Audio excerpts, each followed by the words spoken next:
She's a millionaire, but seeing her employee feed, her baby changes everything. Before the story begins, let's make this personal. What brought you here today? A recommendation? Curiosity? Or maybe just the universe guiding you? The grandfather clock in the marble foyer struck midnight as Victoria Ashford stumbled through her mansion's front door, her designer heels clicking against cold stone floors that seemed to echo her emptiness.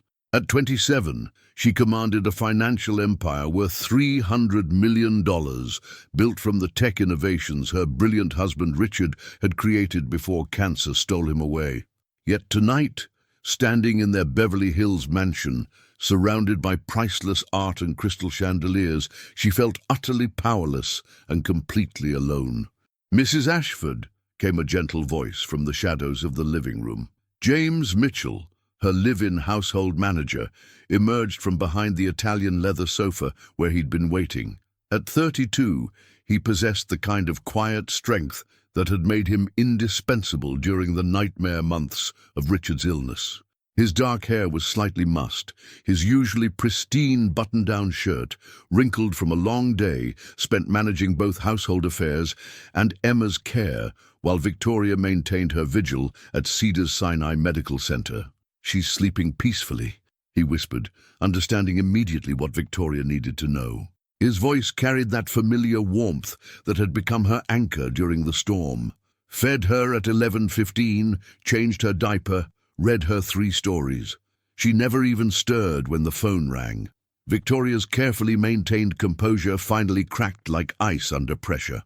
14 months ago, little Emma Rose Ashford had brought such pure joy into their lives, her arrival marking the happiest period of Victoria and Richard's 5-year marriage. Now she was all Victoria had left of the man she'd loved since college, a beautiful reminder of their love story that aggressive pancreatic cancer had brutally cut short after only 6 months from diagnosis to funeral.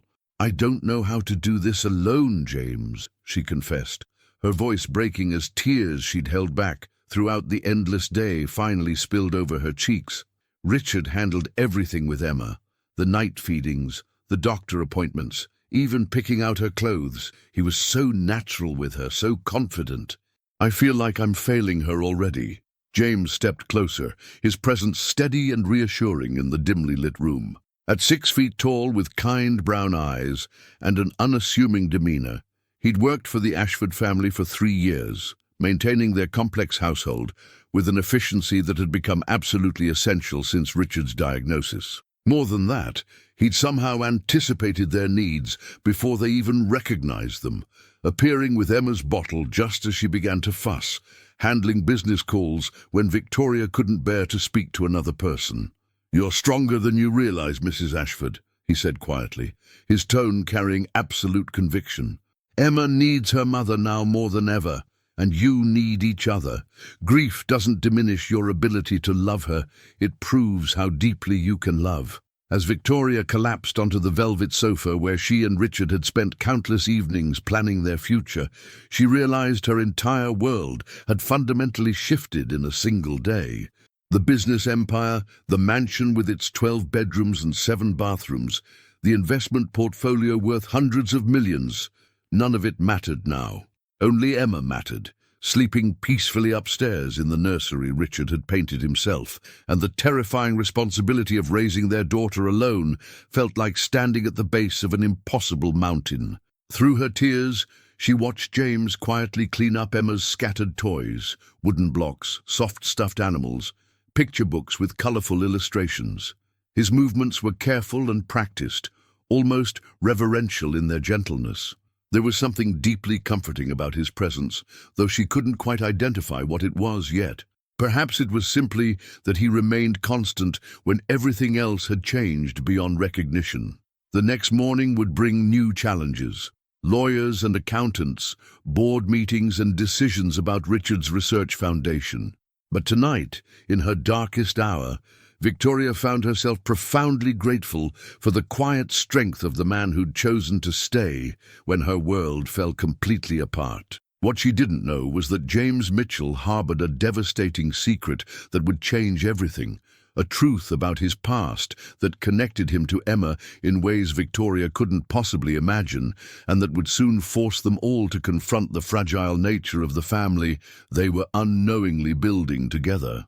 3 weeks after Richard's funeral, Victoria sat in her mahogany-panelled office on the 40th floor of the Ashford Industries building, struggling to focus on quarterly reports while Emma babbled happily in her deluxe playpen nearby. The morning sun streamed through floor-to-ceiling windows overlooking downtown Los Angeles, but Victoria felt like she was viewing the world through dark glass. Mrs. Ashford, her longtime secretary Margaret, announced through the intercom system, "The Yamamoto merger requires your signature by 5 o'clock today, and the board is requesting your decision on the Patterson acquisition by tomorrow morning." Victoria rubbed her temples, feeling the familiar weight of corporate responsibility pressing down on her shoulders like a physical burden. Since Richard's death, she'd been functioning on pure autopilot, going through the motions of running their tech empire while her heart remained completely shattered. The company stock had dropped 12% since news of Richard's passing broke, and investors were growing nervous about the leadership transition. Emma began fussing in her playpen, her tiny fists waving in the air as feeding time approached. At 14 months old, she was becoming increasingly mobile and vocal, requiring constant attention that Victoria struggled to balance with corporate demands. She reached for the designer diaper bag, her hands trembling from exhaustion and stress. She hadn't slept more than 3 hours straight since Richard died, and the emotional toll was becoming dangerously physical. "Let me help with that." James appeared in the office doorway, carrying Emma's afternoon bottle warmed to precisely the right temperature. His timing was absolutely perfect, as it had been every day since he'd started accompanying them to the office. "You don't need to worry about—" "Mrs. Ashford, you have dark circles under your eyes. Your hands are shaking, and you've had nothing but coffee since yesterday afternoon. When was the last time you ate an actual meal?" Victoria couldn't remember. Food had lost all taste since Richard's passing, becoming merely fuel she occasionally remembered to consume. She'd been surviving on espresso and whatever healthy snacks James quietly placed near her throughout each increasingly difficult day. "I can handle this situation," she insisted, though her voice lacked any real conviction. James knelt gracefully beside the playpen, his expression gentle but unmistakably firm. "With all respect, ma'am, you're trying to handle everything completely alone, and it's not working effectively. You're exhausted, Emma's picking up on your stress and anxiety, and your company needs your full attention and clear decision-making." As if to prove his point perfectly, Emma reached eagerly toward James with both arms extended, her face lighting up with genuine recognition and delight. Victoria felt an unexpected pang of something she couldn't quite identify. Was it jealousy that her own daughter seemed so completely comfortable with their employee? "She knows you so well," Victoria observed, watching Emma coo happily as James lifted her with practiced, confident ease. Babies are incredibly smart. They naturally recognize people who genuinely care about them and want to keep them safe. There was something in his tone, a deep tenderness that seemed to go far beyond simple professional duty or obligation. Victoria studied his face carefully as he spoke softly to Emma in soothing tones, noting how naturally he held her small body, how Emma's crying always seemed to stop immediately when he appeared in any room. "James, can I ask you something somewhat personal?" He looked up while still cradling Emma against his chest. "Of course, Mrs. Ashford. Do you have children of your own somewhere?" For just a brief moment, something indefinable flickered across his features, deep pain perhaps, or profound regret. His jaw tightened almost imperceptibly before he answered, "No, Mrs. Ashford, no children." But the way he held Emma with such natural confidence, the way he seemed to understand exactly what she needed before she even expressed it, strongly suggested otherwise. Victoria sensed there was significantly more to James Mitchell's personal story than he'd ever revealed to anyone. That evening, as she watched him help Emma with finger foods during dinner, Victoria realized she knew almost nothing about the man who'd become essential to their daily survival. 2 months had passed since Richard's death, and Victoria found herself depending more heavily on James with each passing day. He'd seamlessly stepped into roles she hadn't even realized needed filling, coordinating grocery deliveries, managing Emma's pediatric appointments, supervising the household staff with quiet but absolute authority, even screening her business calls when grief made conversation impossible. This particular Tuesday afternoon in late March, Victoria arrived home early from a stressful client meeting, her heels echoing through the marble foyer of their empty-seeming mansion. The house felt unusually quiet and peaceful, and she wondered where everyone had disappeared to. The staff typically finished their duties by 3 o'clock, leaving just James, Emma, and herself in the sprawling residence. Following the sound of soft laughter and gentle conversation, she discovered James in the sun-filled nursery, sitting cross-legged on the plush carpet with Emma. At 15 months old, Emma was becoming increasingly active and curious, pulling herself up on furniture with determination and babbling constantly in her own adorable language that seemed to make perfect sense to James. "Da-da-da-da-da!" Emma chanted enthusiastically, clapping her tiny hands together in rhythm. Victoria froze completely in the doorway, her briefcase slipping from nerveless fingers to hit the hardwood floor with a sharp crack. Emma had been making similar sounds for several weeks, but hearing them now, watching how Emma's entire face absolutely lit up when she looked directly at James, struck Victoria like a physical blow to her chest. James noticed her presence immediately and quickly stood up, his cheeks flushing with what appeared to be embarrassment or guilt. "Mrs. Ashford, you're home much earlier than expected. I was just keeping Emma entertained while she plays—" "She called you Dada," Victoria interrupted, her voice barely above a whisper. The color drained completely from James's face. "She's just babbling randomly, making sounds. All babies do exactly that around this developmental age. It doesn't mean anything specific."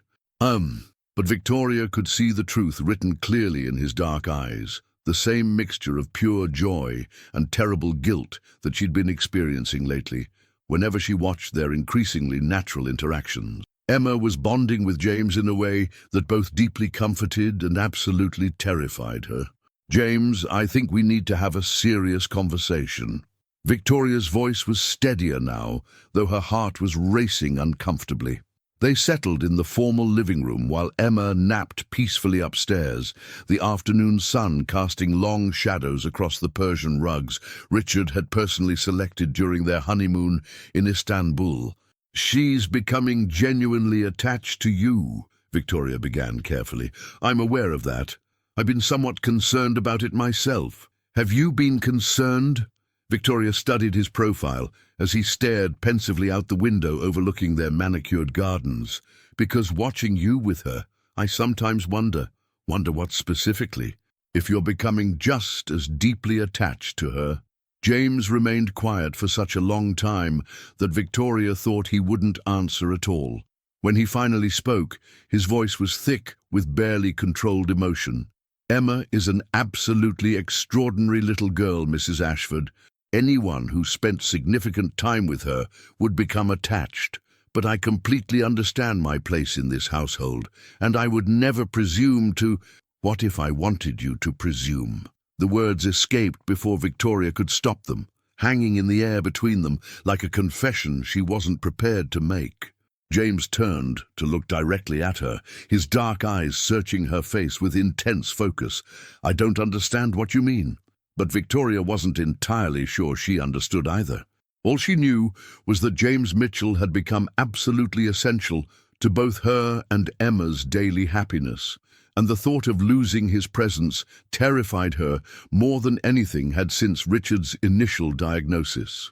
"Never mind," she said quickly, standing and smoothing her skirt with nervous hands. "Please forget I said anything." But she could see in James's expression that forgetting would be impossible for both of them. The autumn leaves were turning brilliant shades of gold and crimson when Victoria made a decision that would fundamentally change everything about their carefully structured household. She'd been watching James with Emma for 4 months now, noting how naturally he'd assumed the role of protector, caregiver, and constant companion without ever overstepping professional boundaries. "I want to offer you a completely new position," she announced one evening as they cleaned up after Emma's dinner in the spacious kitchen.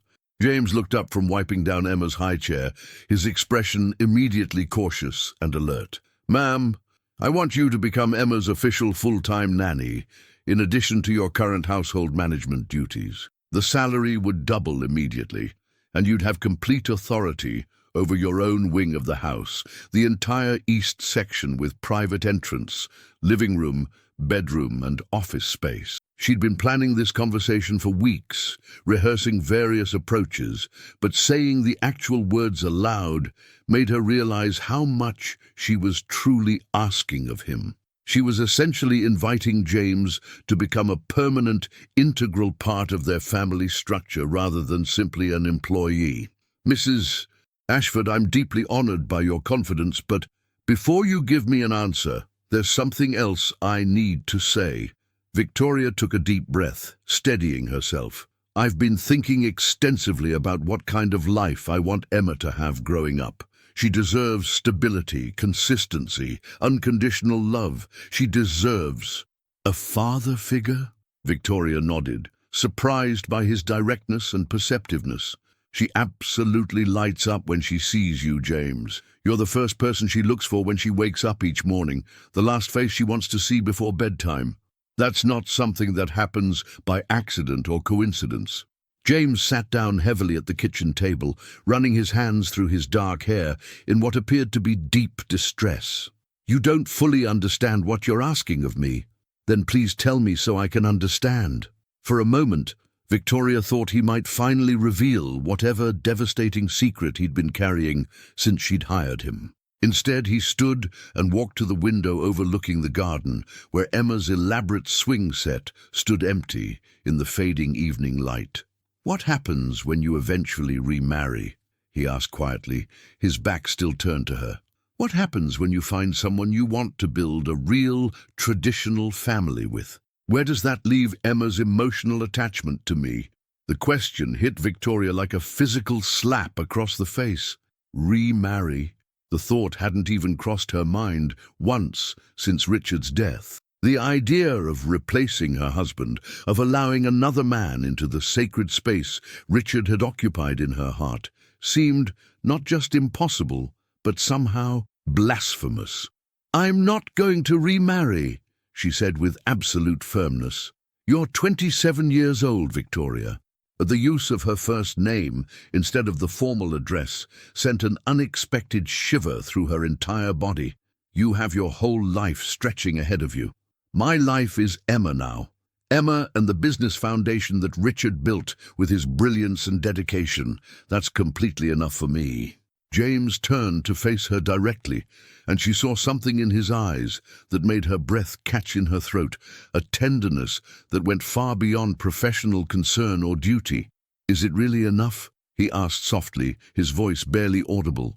Before Victoria could formulate any kind of response, Emma's crying echoed clearly through the baby monitor, breaking the intense tension that had built between them. They both immediately moved toward the stairs, but James paused with his hand on the polished banister. "I'll accept the position," he said quietly, "but only on one specific condition." "What's that?" "If the day comes when you change your mind about building a new family with someone else, you promise to give me sufficient notice to make this transition as easy as possible for Emma." Victoria agreed readily, not realizing she was promising something that might eventually become impossible to keep. Christmas morning arrived with fresh snow coating the mansion's extensive grounds, creating a winter wonderland that would have taken Richard's breath away with its pristine beauty. Victoria stood at the living room's floor-to-ceiling windows, watching James push Emma on the swing he'd carefully installed despite the cold December weather. At 18 months, Emma was walking confidently now, her delighted laughter ringing clearly across the snow-covered yard as she demanded more, more, more in her rapidly developing vocabulary. James had been serving as her official full-time nanny for 2 months, and the arrangement had transformed their household in ways Victoria hadn't anticipated. "She's going to catch pneumonia out there," Victoria called through the French doors that led to their expansive patio. "We'll come inside very soon," James replied, catching Emma as she launched herself fearlessly from the swing into his waiting arms. "Won't we, beautiful princess?" Princess. It was his special name for Emma, spoken with such natural tenderness, and hearing it always made Victoria's heart perform some complicated maneuver she couldn't quite identify. She'd grown completely accustomed to James's presence in every aspect of their daily routine, but she hadn't grown accustomed to the way her pulse quickened whenever he smiled at her, or how utterly empty the house felt during his rare days off. "Mama! Mama!" Emma squealed joyfully as they came inside, her round cheeks rosy from the cold air. "Puissance! Puissance!" The living room was absolutely filled with wrapped packages of every size, far too many for any toddler. But Victoria had wanted Emma's first Christmas without her father to be absolutely magical and memorable. James had helped her choose developmentally appropriate toys and books, displaying an intuitive understanding of child psychology that continued to amaze her. As Emma tore enthusiastically into her gifts with gleeful abandon, Victoria found herself watching James more intently than her own daughter. He sat cross-legged on the floor beside Emma, helping her navigate the colorful wrapping paper, his face radiating pure, uncomplicated joy. "You completely missed your true calling in life," Victoria observed, settling onto the sofa behind them. "How do you mean?" "You should have been a father years ago. You have such natural instincts." James's hands stilled completely on the toy airplane he'd been assembling. "Sometimes life doesn't work out exactly the way we plan or hope." There was profound sadness in his voice, deeper than simple regret, and Victoria felt that familiar curiosity about his mysterious past resurface with renewed intensity. In 9 months of working for her family, James had never mentioned previous relationships, never received personal phone calls, never requested time off to visit family or friends during holidays. "James, do you have family somewhere? People who are missing you terribly this Christmas?" He remained quiet for such a long time that Victoria thought he wouldn't answer her question. Emma crawled over to him with a new stuffed elephant, and he lifted her onto his lap before speaking. "I had a family once," he said finally, his voice barely audible. "A long time ago, in what feels like another lifetime. What happened to them? I made terrible mistakes, choices that hurt people I loved more than my own life. By the time I fully realized what I'd lost, it was far too late to fix anything." Emma snuggled contentedly against his chest, and Victoria watched something pass over his features, regret so deep and consuming it was almost tangible in the air around them. "It's never too late, James. Not if you really love them." He looked up at her then, his dark eyes holding secrets she desperately wanted to understand. "Sometimes it absolutely is, Victoria. Sometimes the best thing you can possibly do for people you love is stay completely away from them." But as he spoke those words, Emma reached up and patted his cheek gently with her tiny hand, and Victoria saw his resolve waver visibly. Whatever James Mitchell was running from, being here with them was healing something fundamentally broken inside his soul. The question was whether he'd allow himself to be healed completely. Spring had arrived with an explosion of cherry blossoms throughout Beverly Hills, when Victoria made a discovery that would shatter everything she thought she knew about James Mitchell and force her to question the foundation of trust they'd built together. She'd gone to his private wing to ask about Emma's summer wardrobe planning, knocking softly on the door of the converted suite that had become his personal sanctuary. When no one answered after several attempts, she'd entered to leave a note on his mahogany desk, respecting his privacy while handling urgent household business. That's when she saw it, a photograph tucked discreetly into the corner of his bathroom mirror, partially hidden behind an expensive bottle of cologne that seemed inconsistent with his modest salary.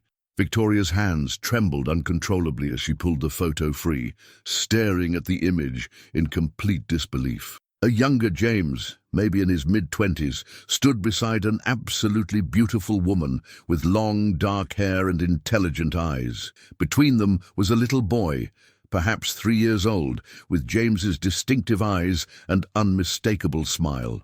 The child looked exactly like Emma had at that age. The same facial structure, the same expression, the same indefinable quality that made Victoria's heart stop completely. "Mrs. Ashford?" Victoria spun around, clutching the photograph against her chest. James stood in the doorway, his face pale as death as he realized exactly what she'd discovered. "Who is this child?" she demanded, holding up the picture with fingers that shook violently. James closed the door behind him with deliberate care, his movements careful and controlled, like someone approaching a dangerous animal. "That's my son, Michael, and his mother, Sarah." "Your son?" Victoria felt the entire world tilting dangerously beneath her feet. "You specifically told me you didn't have any children." "I told you I don't have children." Present tense. Michael died in a car accident 3 years ago. He was exactly 4 years old. The photograph fluttered from Victoria's nerveless fingers to hit the hardwood floor. James knelt immediately to retrieve it, his hands infinitely gentle as he smoothed the creased edges with reverential care. "He had acute lymphoblastic leukemia," James continued, his voice barely above a whisper. "We'd just received the incredible news that he was finally in complete remission when the accident happened. A drunk driver ran a red light at 40 miles per hour. Michael died instantly. Sarah blamed me entirely." Victoria sank into the leather chair by his window, her mind reeling with implications. "Blamed you for what exactly?" "For being 20 minutes late to pick him up from his final treatment session. For the terrible fight we'd had that morning about moving closer to Children's Hospital. For 100 different decisions that might have changed the timing by just a few crucial seconds. And you blamed yourself too." It wasn't a question. Victoria could see the devastating guilt written in every line of his face, the way he held the photograph like a sacred relic of everything he'd lost. "I should have been there driving instead of Sarah. Should have fought harder to move near the hospital months earlier when his treatment began. Should have been a better father, a better partner." James set the picture carefully back on his dresser with shaking hands. "After Michael's funeral, Sarah told me she never wanted to see me again. That looking at me only reminded her of everything we'd lost, everything that would never be." Suddenly, everything made perfect sense. James's immediate, profound connection with Emma, his natural parenting instincts, the way he sometimes looked at her daughter with such heartbreaking longing. "So you became a professional caregiver," Victoria realized, "taking care of other people's children because you couldn't save your own son." "I tried other work first. Couldn't function in corporate environments, couldn't concentrate on anything that didn't involve protecting someone small and innocent. Then I heard about a position with a wealthy family whose father was dying, who needed someone to help with their baby daughter. You heard about us specifically." James nodded slowly. "Emma was almost exactly the same age Michael had been when he died. I thought maybe I could do for her what I'd failed to do for him." Victoria stood slowly, moving toward him across the small room that suddenly felt charged with devastating revelation. "James, you can't spend your entire life trying to atone for something that wasn't your fault." "Can't I?" His eyes met hers, and she saw pain so raw and consuming, it took her breath away. "Every single day with Emma is a gift I didn't deserve. Every smile, every laugh, every time she reaches for me, it's more than I had any right to hope for after what I lost." As if summoned by their conversation, Emma's voice echoed clearly through the baby monitor. "Dada! Dada! Where Dada?" James closed his eyes, the word hitting him like a physical blow to his chest. "She can't call you that," Victoria whispered, finally understanding the full weight of what was happening between all of them. "It's not fair to any of us. Not to you, not to her, not to me." But even as she spoke those words with conviction, Victoria realized it might already be far too late to change anything at all. The confrontation about the photograph changed everything between Victoria and James, creating an invisible tension that permeated every interaction in their Beverly Hills mansion. For 3 agonizing days, they moved around each other like careful strangers navigating a minefield, speaking only about Emma's immediate needs while avoiding eye contact that might reveal too much vulnerability. Victoria found herself unable to concentrate on anything meaningful. Board meetings became exercises in distraction, financial reports remained unread on her desk, and even simple conversations with Emma became challenges requiring tremendous effort. Every time she looked at James holding her daughter, she saw Michael's ghost hovering between them, a little boy who would forever remain 4 years old in James's shattered heart.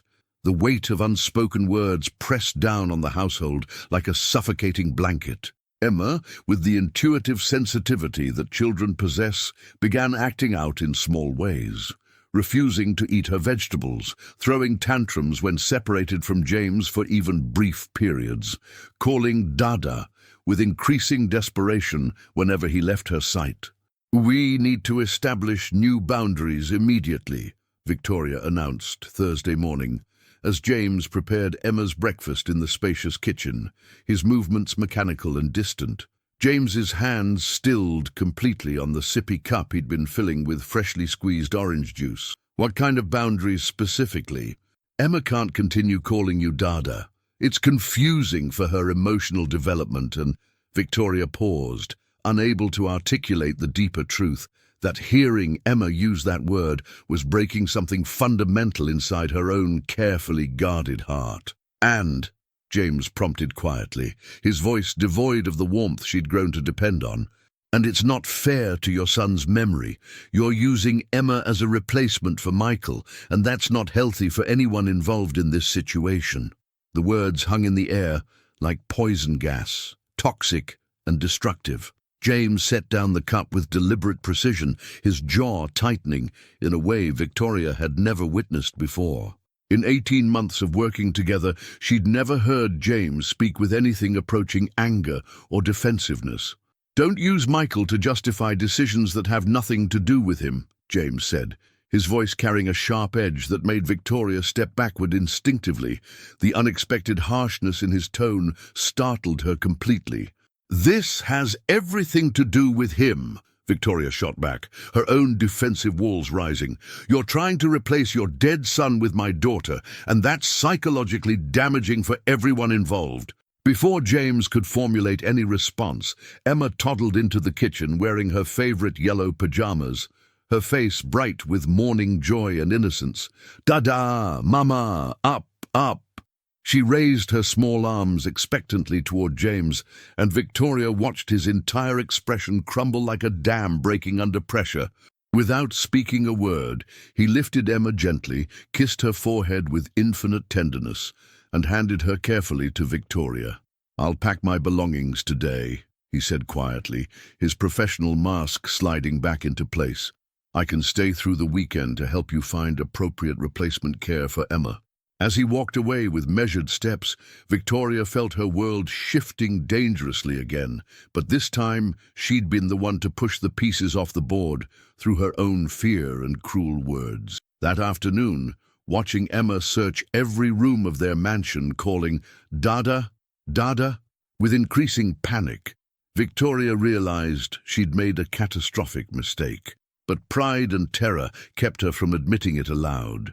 By evening, Emma was completely inconsolable, refusing to eat her dinner or settle down for sleep without James's comforting presence.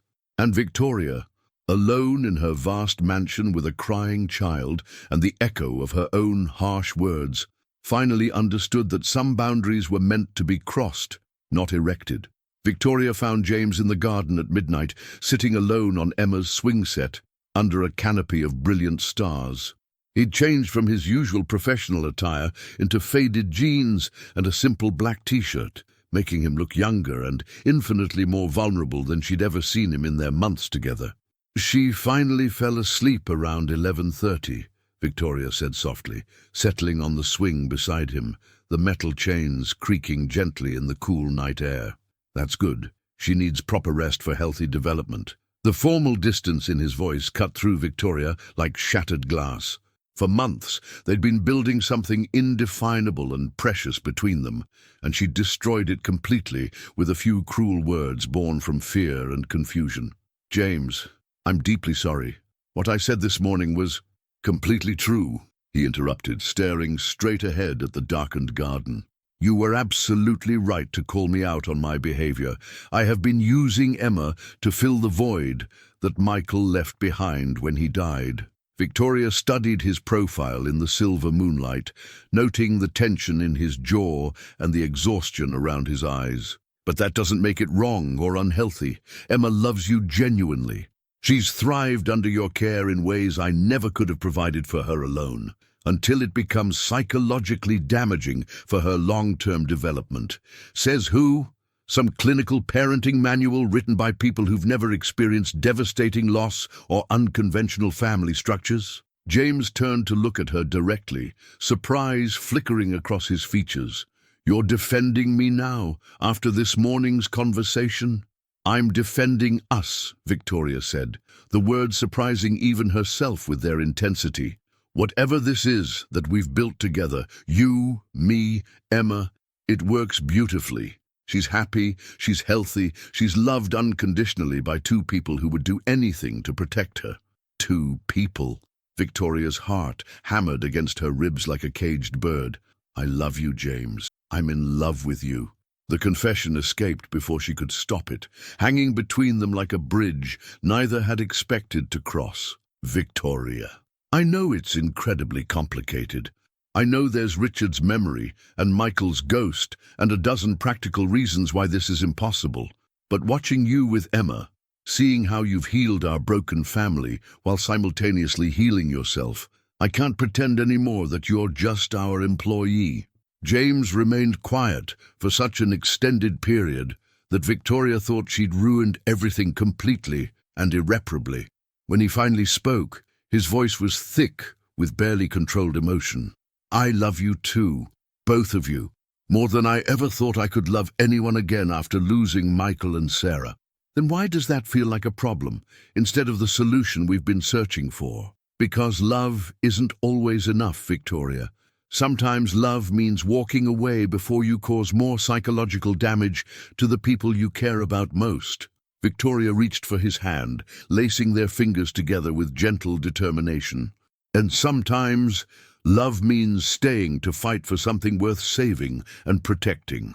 In the distance, they heard Emma crying through the baby monitor Victoria had brought outside. Without hesitation, they both stood and walked toward the house together, ready to comfort their daughter as a united team. Because somewhere between his confession and hers, Emma had become theirs in every way that truly mattered. The next morning brought unexpected visitors that would test the fragile foundation Victoria and James had built through their midnight conversation. Victoria was reviewing quarterly contracts in her home office when Margaret's voice came through the intercom system with unusual urgency and barely concealed excitement. "Mrs. Ashford, there's a woman here to see Mr. Mitchell. She says her name is Sarah and that it's extremely important she speak with him immediately."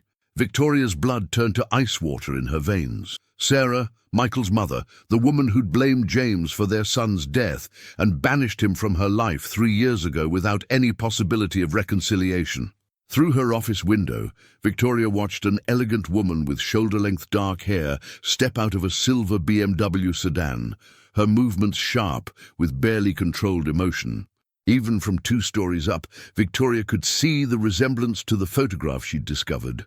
Older now, marked by years of grief and anger, but unmistakably the same person who'd shared James's life before tragedy tore their world apart.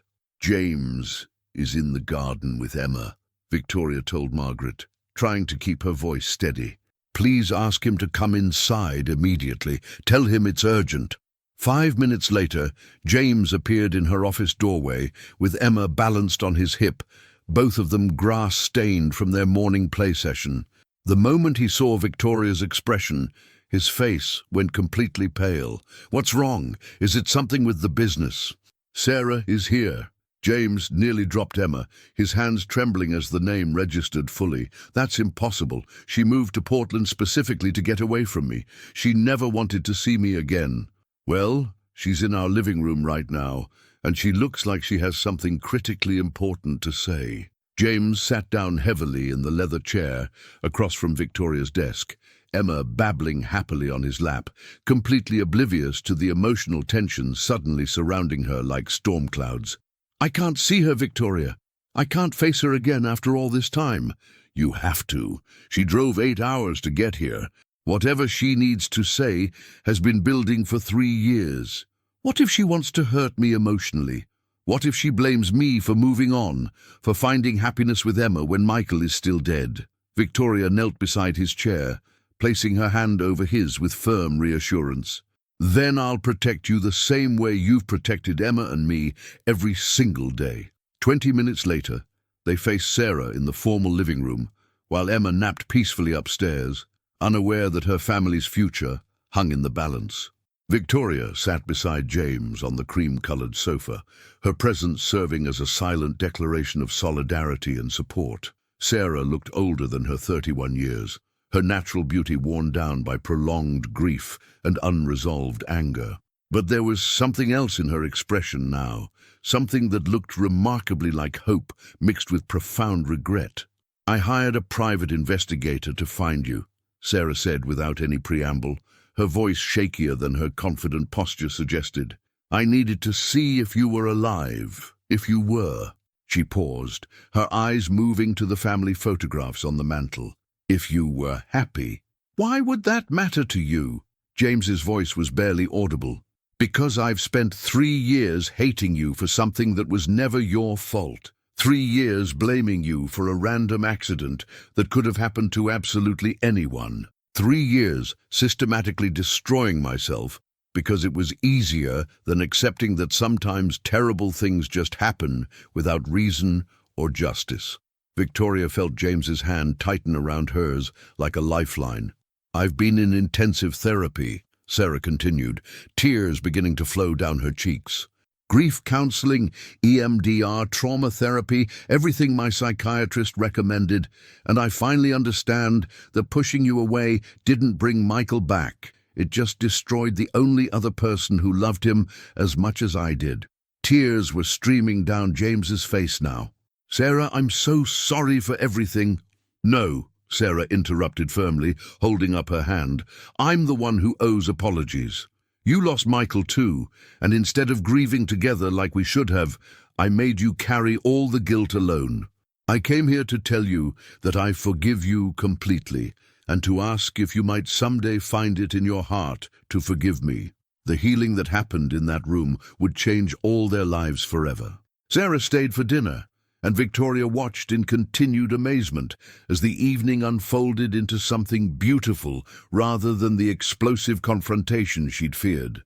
Rather than bringing chaos and pain, Sarah's presence seemed to bring a strange sense of peace to their household. She was naturally gentle with Emma, sharing heartwarming stories about Michael that made James laugh instead of cry, and treating Victoria with genuine warmth that felt authentic rather than forced or polite. "She's absolutely beautiful," Sarah said, watching Emma play with her colorful wooden blocks on the living room carpet. "She has your eyes, James." Victoria froze completely, her wine glass halfway to her lips. "I'm sorry, what did you say?" Sarah looked genuinely confused by Victoria's reaction. "I said she has James's eyes. The same dark brown color, the same almond shape, even the same way they light up when she's happy." "Sarah," James said quietly, setting down his own glass, "Emma isn't my biological daughter." The confusion on Sarah's face deepened into something approaching bewilderment. "But the way you look at her, the way she responds to you naturally, I just automatically assumed." "I work for Victoria's family," James explained carefully. "Emma's father died of pancreatic cancer 18 months ago." Sarah stared at James for a long moment, then at Emma, then at Victoria, her expression cycling through disbelief and growing wonder. "You work for them. It's complicated. Victoria interjected diplomatically. James has become much more than an employee over the past months. I can see that clearly. Sarah's voice held a note of genuine amazement. James, you're a real father to this little girl. It's not the same thing as having biological children, isn't it? Sarah interrupted with conviction. Love doesn't require DNA, James. You taught me that lesson when you loved Michael like your own flesh and blood from the moment I told you I was pregnant, even though we'd only been dating for 3 months. Victoria's entire world tilted on its axis. What are you saying? Sarah looked between them, suddenly realizing she'd revealed something significant that James had never shared. James didn't tell you. Michael wasn't his biological son either. Michael's birth father left when I was 6 weeks pregnant. James stepped into our lives when Michael was 4 months old and became the only father he ever knew or remembered. Victoria stared at James, understanding flooding through her like warm sunlight. You chose to love Michael, just like he's choosing to love Emma now, Sarah added softly, her voice full of emotion. And just like you're choosing to love James despite all the complications and unconventional circumstances. That night, after Sarah had checked into a nearby luxury hotel, Victoria found James in Emma's nursery, sitting in the rocking chair and watching their daughter sleep peacefully. Why didn't you tell me about Michael not being your biological son? Because it didn't matter at all. He was mine in every way that counted, in my heart, in my daily life, in my dreams for our future. The same way Emma is yours now. James nodded slowly, tears sliding down his cheeks. I thought I was betraying Michael's memory by loving her so completely. You're honoring his memory by becoming the father he would have wanted you to be. To her and to any other child lucky enough to have your love. Victoria moved closer, wrapping her arms around him from behind the chair. Sarah's right about something else too. I'm choosing to love you despite all the complications, because some love is worth fighting for, no matter how unconventional it might appear to the outside world. As they stood together watching Emma sleep, Victoria realized their unconventional family was about to become even more complicated and infinitely more wonderful than any of them had dared to imagine. 3 months later, Victoria stood in her wedding dress in the master bedroom, staring at her reflection in the antique full-length mirror, while Emma toddled around the room in a tiny flower girl dress that James had helped select from an exclusive children's boutique. The intimate ceremony would take place in their rose garden, with only their closest friends and Sarah as witnesses to their union. You look beautiful, Mama, Emma said clearly, her vocabulary expanding dramatically every day under James's patient guidance. Thank you, sweetheart. Are you ready to help Mom and Daddy get married today? Emma clapped her hands excitedly, her face radiating pure joy. Daddy, Daddy, marry! The word no longer caused Victoria any pain or confusion. Emma had started using it naturally after Sarah's transformative visit, and James had finally stopped flinching whenever he heard it.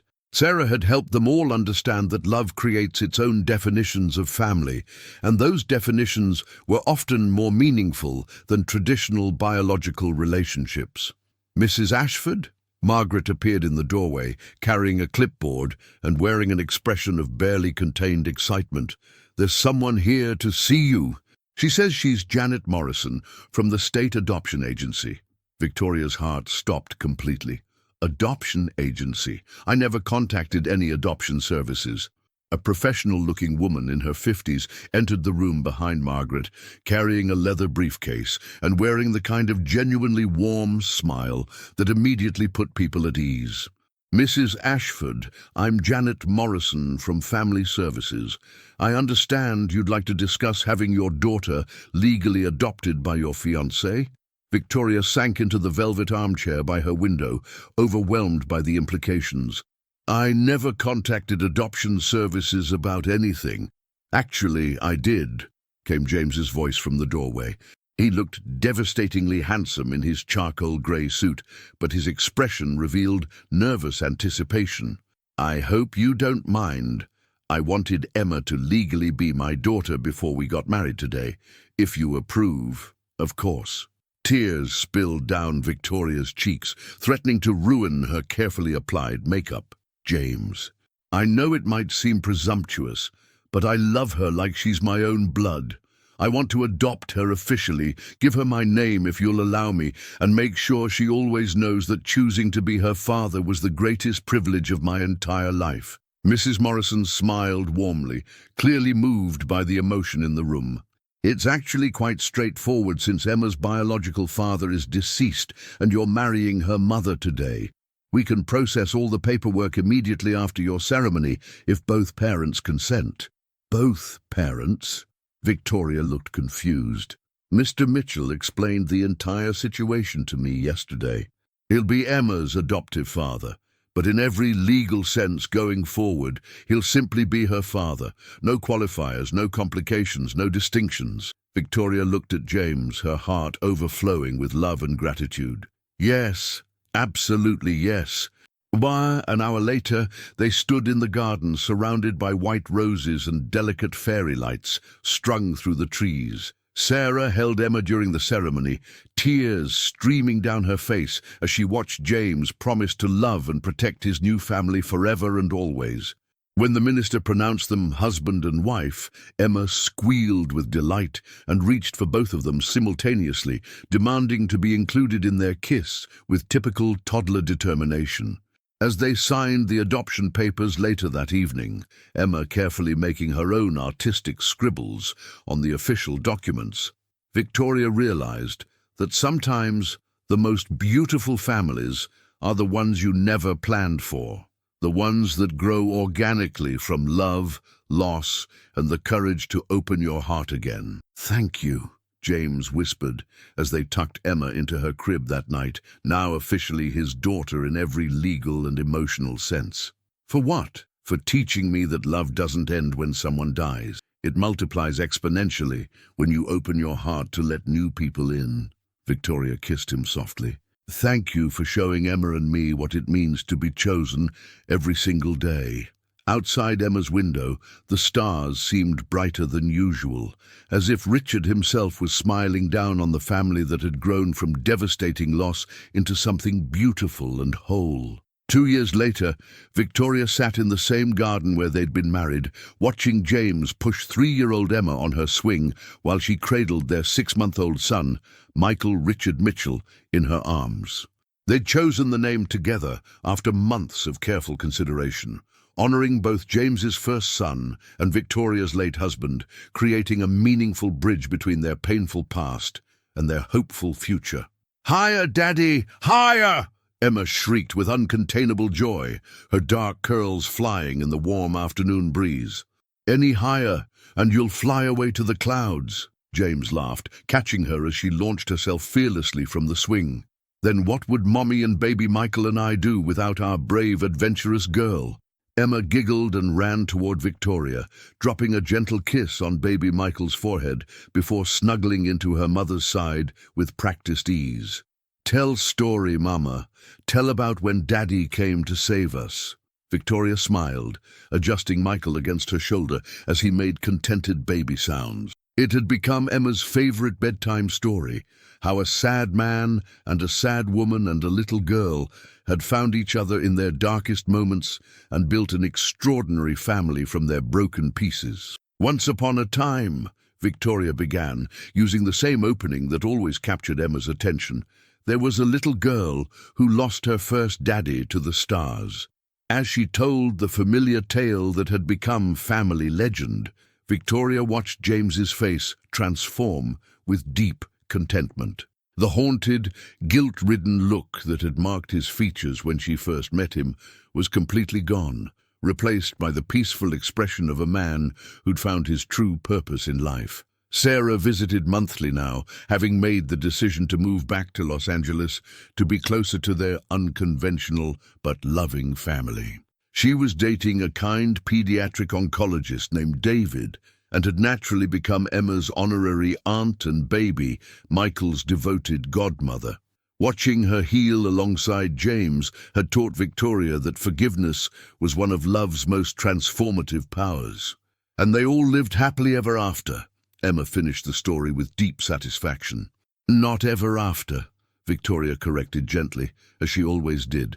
Happily, right now, because the best families aren't perfect. They're the ones who choose to love each other every single day through good times and challenging ones. That evening, after both children were peacefully asleep, Victoria and James sat on their back porch, planning their expansion of Richard's Medical Research Foundation to include comprehensive grief counseling for families dealing with childhood illness and unexpected loss. Do you ever wonder what Richard would think of all this? James asked, his arm wrapped securely around Victoria's shoulders as they watched the sunset paint the sky in brilliant colors. Victoria considered the question seriously, as she always did.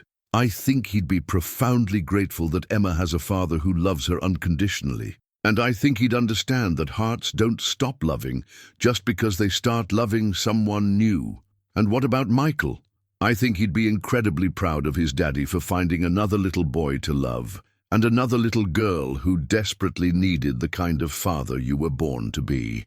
Listen, as the first stars appeared overhead, the same stars that had witnessed all their pain and joy, their losses and discoveries, Victoria realized that some love stories don't end with death. Sometimes they're just beginning to transform into something even more beautiful and meaningful than what came before. James squeezed her hand gently. Thank you for saving me from myself. Thank you for saving all of us. In the distance, baby Michael stirred in his crib, and Emma called softly for her daddy.